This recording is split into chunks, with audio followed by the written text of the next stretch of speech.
What is up, guys? Theo checking in here with some lifting footage from the week of March 30th. So the first day, the yellow shirt day, is March 30th, and the next day is like April 1st or 2nd or something like that. I really don't remember the date. Anyway, I think on this first day my depth was a little bit better than it has been in the past. I think one of my problems is not breaking at the ankle, maybe due to ankle mobility problems or something like that. This is something that one of my subscribers, Jonathan Hinty, mentioned to me, so thank you so much, Jonathan, for mentioning that. I have noticed that since I started working on the ankle mobility stuff that my depth has, I'm not sure if it's been more consistent, but they felt a lot better. It's felt more comfortable to get to depth.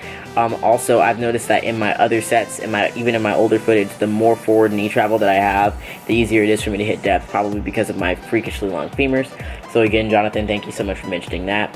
I'm also working on my hip mobility a lot, as well as my lower back mobility. I feel like that's something that's been a hindrance to me in many of my lifts. I've noticed, like, even in my deadlift, my back starts to round during my setup, and I think it's that my back is tight and pulling itself down, or something like that. I can't really explain what I'm trying to say there.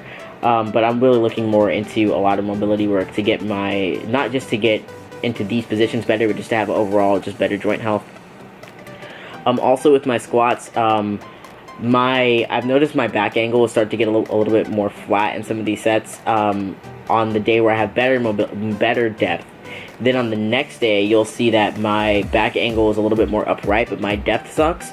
And I'm thinking that trying to force an upright back angle is stopping me from hitting depth just because I don't have the mobility. And again, that might be in my lower back. It might be that I'm hyperextending or something. I don't know.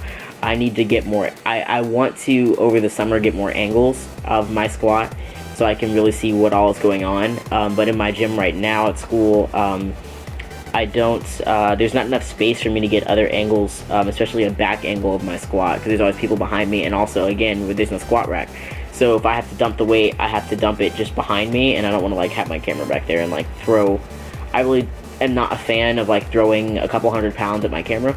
So during the summer when I have access to a squat rack and stuff like that, and someone to move the camera around, I will be trying to get more angles to see that. But yeah, I'm not really worried about the back angle so much anymore, because I feel like I'm not doing a good morning with the weight so much as I was in the beginning of squatting. I feel like I'm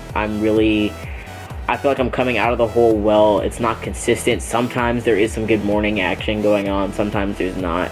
But I feel like it's not, my back angle is not as much of a problem as I originally thought it was, I guess. I don't know. This is a really confusing voiceover. I'm just going to end it right here.